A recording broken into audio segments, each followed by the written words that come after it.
Good morning students. आज हम नया टॉपिक पढ़ेंगे, जुडिशल एक्टिविज़म। ये यूपीएससी के लिए, मेंस के लिए बहुत इंपॉर्टेंट है। ये हर साल सुर्खियों में रहता है, हॉट टॉपिक रहता है और इससे मेंस में क्वेश्चन आने की संभावना बहुत होती है।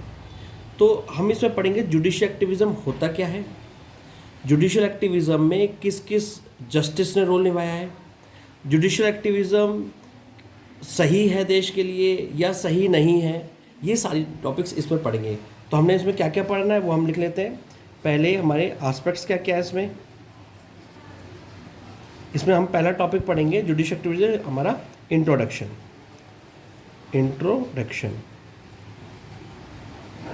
दूसरा पढ़ेंगे रोल ऑफ जस्टिस, और इसमें मैं जजेस लिख देता हूँ, ठीक है। तीसरा हम इसमें पढ़ेंगे कि ये सही है देश के लिए, नहीं है, तो इसको लिखते हैं acceptable side.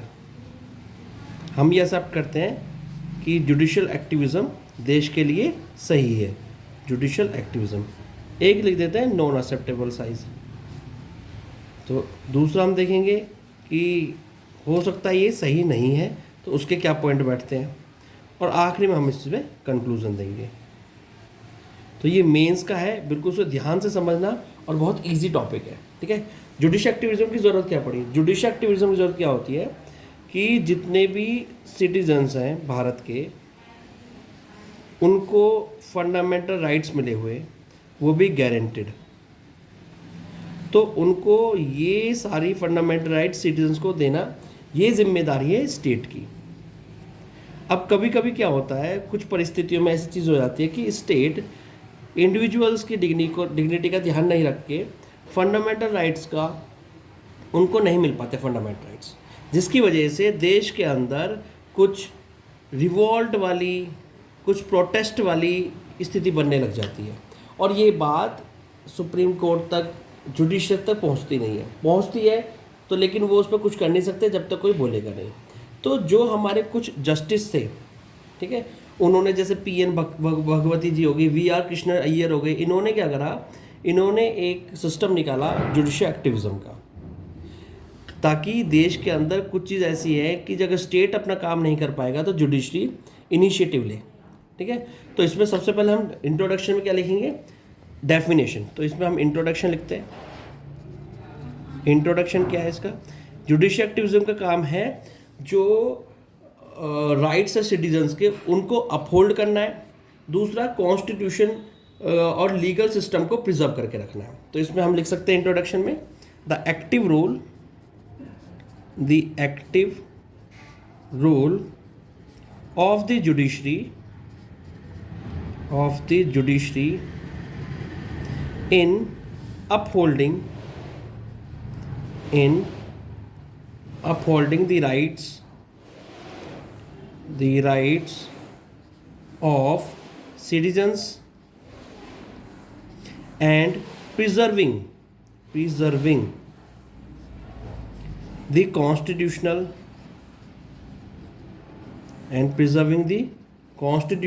and legal system of the country। तो ये इसकी डेफिनेशन है, the active role of the judiciary in upholding the rights of the citizen, जिनको आप कह सकते हो fundamental rights, and the preserving the constitutional legal systems of the country, ठीक है। अब इसमें किस किस जजेस ने इसमें रोल निभाया, तो उनके नाम याद कर लेना, क्योंकि प्रीलिम्स में आज पूछे हुए हैं और पूछे जाएंगे ये। तो उसमें पहले जजेस का नाम आता है, सबसे इंपॉर्टेंट है जस्टिस V.R. कृष्णा अय्यर, नाम याद रखना है आपको। दूसरा, जस्टिस P.N. भगवती, ये बहुत बार पूछा गया है। तीसरा, जस्टिस O. चिन्नाप्पा रेड्डी। चौथा, जस्टिस D.A. देसाई। तो आपको चारों नाम याद रखने, ये जस्टिस है जिन्होंने जस्ट जुडिशियल एक्टिविज्म में पूरा रोल निभाया, और इनके कर्मों की वजह से ही आज हमें इतने अच्छी चीज़ें मिली हुई है। ठीक है, तो इसको जजेस के नाम याद रखो, प्रीलिम्स में आता है। अब नेक्स्ट आता है कि एक्सेप्टेबल, मतलब कि जुडिशियल एक्टिविज्म ये सही है देश के लिए, ये नहीं है, ये देखते हैं।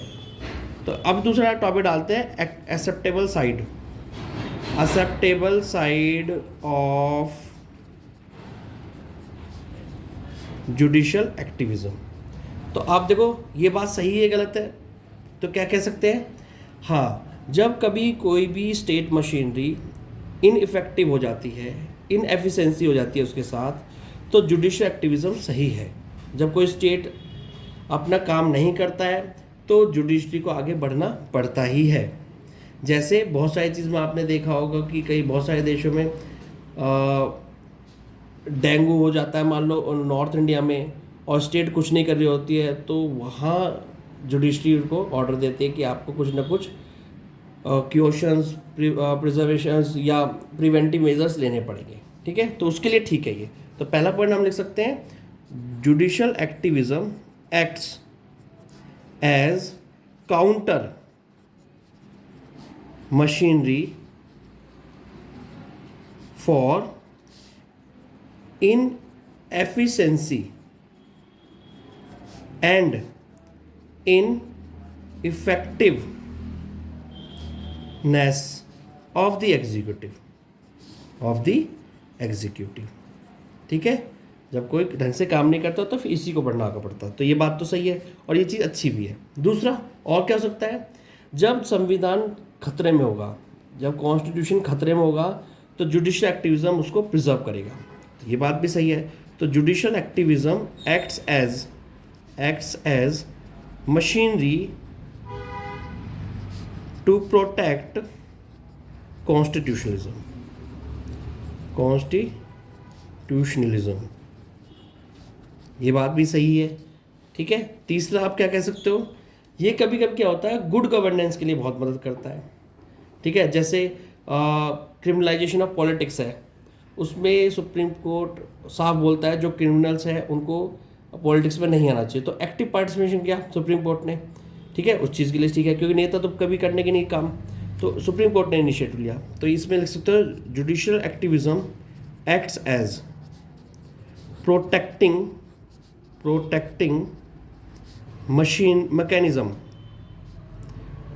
Mechanism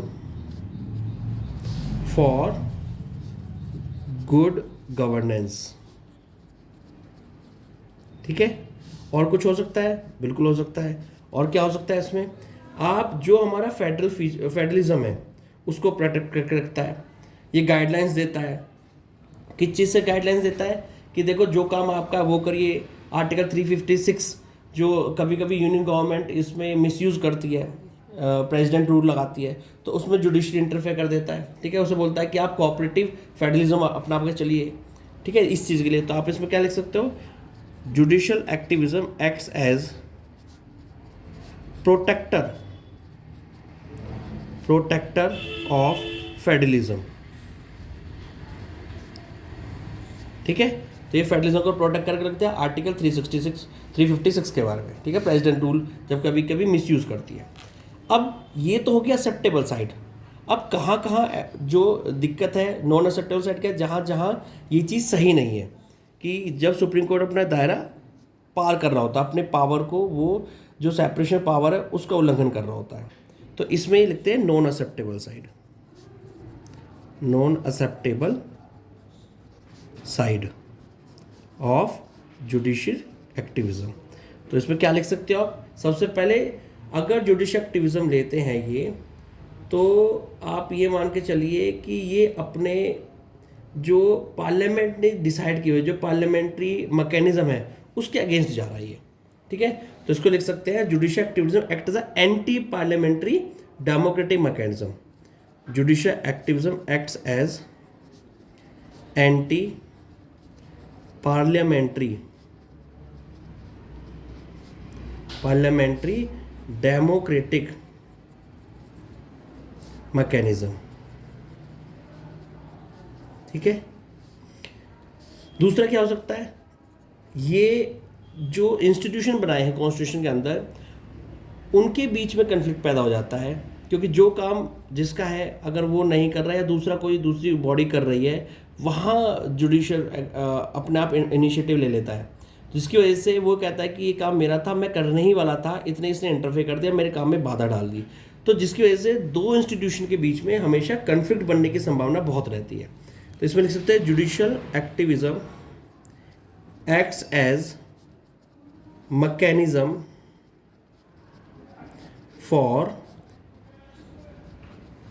institutional conflicts।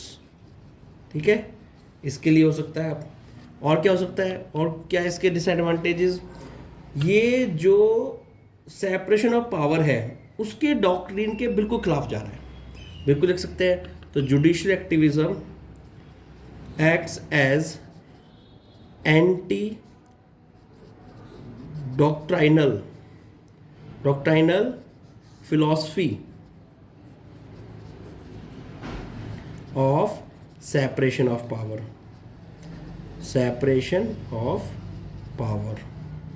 ठीक है, और सेपरेशन ऑफ पावर मैंने वीडियो में बिल्कुल अच्छी तरह नोट्स के साथ बताया, उसको आप देख लेना।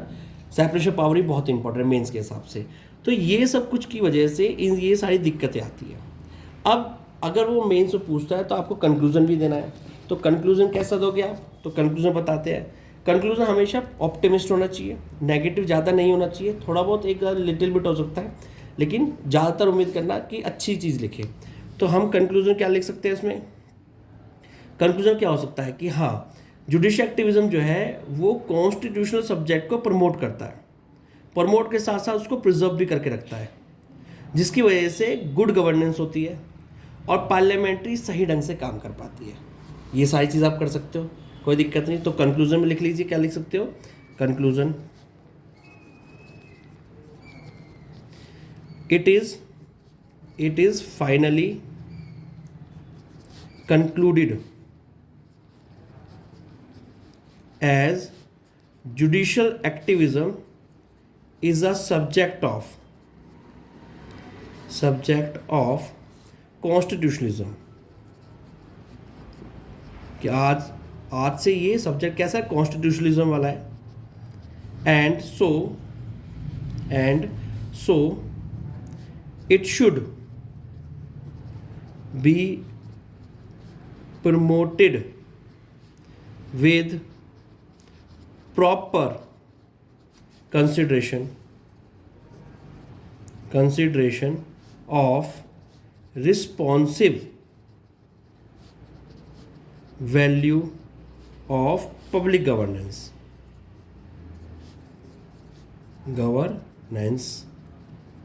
comma, separation of power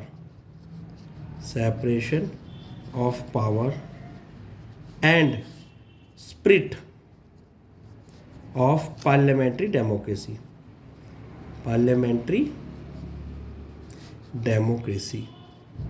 ये आप इसका कंक्लूजन ले सकते हो। इस तरह से आप जुडिशियल एक्टिविज्म को मेंस में अपने वर्डों में लिख सकते हो, जहाँ मैंने आपको एक्सेप्टेबल साइट्स बता दी है, जहाँ आपको नॉन एक्सेप्टेबल साइट्स बता दी है, और जो इसमें जस्टिस इन्वॉल्व है उनके नाम लिख दिए। जस्टिसों का नाम आपको याद करना पड़ेगा, प्रीलिम्स में क्वेश्चन बहुत बार आया हुआ है। मेंस के पॉइंट ऑफ से एक्सेप्टेबल नॉन एक्सेप्टेबल साइड लिख सकते हो, इंक्लूडिंग डेफिनेशन। कंक्लूजन आपको मैंने लिख के दिखा दिया है। कंक्लूजन हमेशा पॉजिटिव होना चाहिए, नेगेटिव नहीं लिखना है, ताकि ऑप्टिमिस्ट रहना चाहिए।